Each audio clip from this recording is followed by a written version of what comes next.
All right, so check this out, y'all. I wanted to do a real quick tutorial on how to save your chopped up samples as banks inside Beatmaker 3. The reason why you will want to do this, especially with drum loops, is you want to save them as banks so that you can pull those samples back into a project with them already pre-chopped, preset for you to be able to use for that project. It makes your workflow a whole lot easier rather than bringing that same sample in and having to re-chop it over and over again every time you want to use it.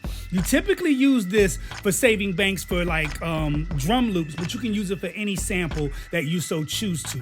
It all works the same. And I've already done a tutorial on how to record your samples into Beatmaker 3 and also how to chop samples in Beatmaker 3. So we're not gonna go through that too much in detail, but here we go, let's get it. All right, so right now you see I got my sample right here. I'm gonna go ahead and play it.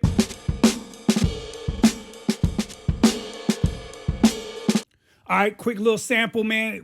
4 bars, we finna make it work. All right, so the first thing you wanna do is you wanna know what the tempo is. You wanna get the tempo of the song. So one of the things that I typically do when I'm trying to figure out the tempo, if I don't know the tempo, I know the tempo is 100 beats per minute, but if you don't know I'm tearing up stuff. If you don't know the tempo of the song, one of the things that I do typically that is real easy is right here where it says one shot, I'll click on that and I'll turn it to hold, meaning that I have to press the pad and hold the pad so that it can play all the way through. So right now, holding the pad, let go of the pad, it stops, right? But if I hold the pad down all the way through, it'll play all through the sample, but I gotta hold it down through the whole sample. All right, y'all know what I'm talking about. Now, the next thing is I wanna change this part right here from not looped to loop forward. So in other words, it's going to loop, right? So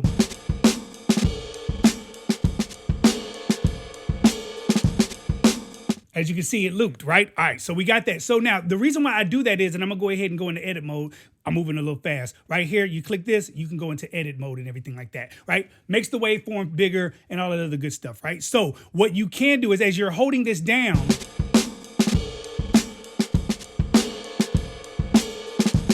if this was off a little bit, I would move this back part or even this front part to try to get it to where it loops on a 4/4 measure perfectly, or as perfect as you can get it. You don't necessarily have to do this. If you look at the waves, you can chop it where the waves are as you see fit. But if you do want to do it, it makes for chopping the sample a whole lot easier. And you'll see what I mean by that as we continue to get into this, right? So the next thing you do as you figure that out, you can come out of this by just going to where it says hold, click on that and click one shot. It turns off the loop forward and it puts it back on the one shot. When you press it one time, it'll play. Now we're gonna go to our slice mode. But first, I didn't change the BPM. BPM is 100 beats per minute. So I'm gonna come down here and click on this. I'm clicking right here. We're gonna click on that, double click here, and I'm gonna change that to 100. Right? So that changes the BPM for that sample, not for the song, just for the sample. Okay, so the sample is set at 100 beats per minute, and that's per inside the description of or the title of the sample. All right, so now that I got my BPM set to 100, I'm gonna go up here where it says slice mode. I'm gonna click on that, but before I start to create my chops or anything like that, I want to go down here where it says 0 snap. I'm gonna click on that one more time to where it says grid snap. Now you got another option where you can have it on snap off, and you would use that to if you want to shift the slices to where you want to get meticulous and things of that nature. But I always put it on grid snap. Okay, so with it being on grid snap, I'm gonna come up here to back up here to where it says auto slice right here up in the top corner. I'm gonna hit auto slice. I'm gonna click split. Now it splits it into 16 pads, but I don't want it to be 16. I want to bring it down to 8. And you can leave it at 16 if you so choose to, but looking at it as a 4 bar and the way the waves are going, I know that I want to put it down to 8. So I put it down to 8. Here's the thing though. Here's the thing. So I'm gonna come out of that. Here's the thing. When you go to play it after you do that, watch what happens. So I'm gonna go ahead and play it, but watch what happens. Now, the reason why it does that is because I have to change it to where it's in key mode. Now, to do that, you come back over here to your pad button over here. You click on that, and then you come over here where you see the mouse clicker right here, and you click on keys. Now it spreads it out across the 16 pads on the beat pad. Come back here to your waveform. Now you can play it all the way through. All right, so now that we got it actually laid out the way that we want it, chops are sounding good and everything like that, now we need to go up here where it says save, okay? We're gonna click on save, but before we do that, come back here to your hamburger, oh, not hamburger, but this is the beat pad icon. Go over here to keys and turn that off. Just follow me, just follow me, just follow me. After you turn it off, you come back over here to your WAV file like we did. Then you're gonna go over here to where it says save. You're gonna click save and you're gonna select slice to pads, slice to pads. And I'm gonna explain why. Slice to pads, starting at pad 1, which it is starting at pad 1. As you can see, that's the actual where the original sound is actually located. I'm gonna start at 1 and I'm gonna do a choke group on this, right? I advise you to do a choke group. It's up to you. You can always take it off later, but I advise you to do a choke group. After that, you're going to hit apply.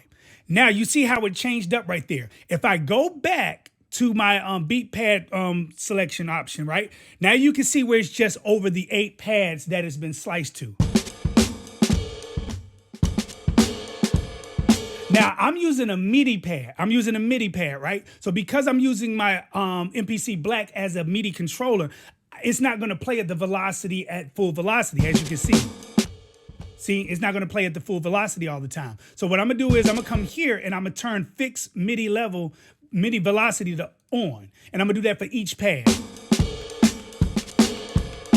All right, I did that for each pad. So each pad is playing at full velocity. Now, here's the reason why you want to do slice to pad. If inside the sample, you hear something that you think, okay, it might sound really dope right there. If I tweak the sound just a little bit, you can tweak it for that specific section on the pad. But if you left it under key mode and saved it as that, what ends up happening is if you add any effect to that sample, it's going to affect the whole thing. You won't be able to affect it in parts, right? So I advise you always do slice to pad for things that you know you probably want to, just in case you want to get up in that thing and really tweak some stuff. Now, let's get into the final thing about saving your sound as a bank, right? So what you're going to do is you can do it either right here on this on the beat pad page, and you'll click on these 3 dots right here, or if you are in the sample window, you click on these 3 dots right here. Either way, doesn't matter, and you can even hold it.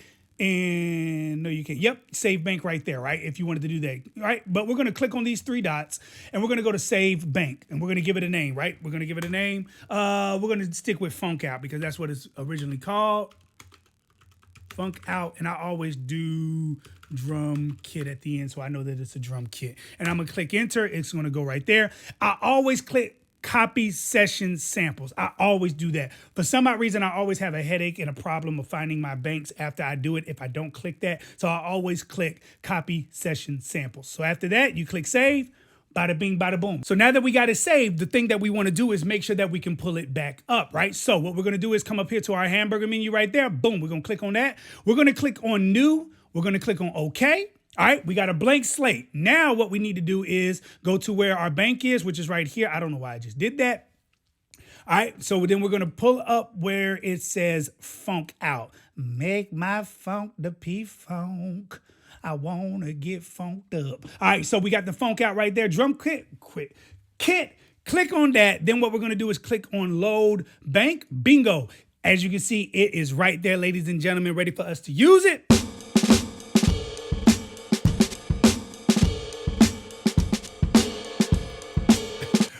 I'm clowning right now. Hey, but there it is. Simple as that, man, ladies and gentlemen, man. I know this was a little longer than what I expected it to be, but I hope that this helps you guys out as you're traveling down the road of using Beatmaker 3. I hope this makes your workflow a whole lot easier. I know it makes mine a whole lot easier. And as I said, now I can go in here and depending on the type of beat that I'm making, the type of production that I'm doing, I can make certain tweaks with these different pads just to make things sound a little different and stuff like that without affecting the whole sample overall and everything like that. So it gives me a really great starting point. So hope that this helped you out, man. Much love and respect, man. Thank you guys for tuning in, man. Y'all be safe out there, man. This your boy Sleep.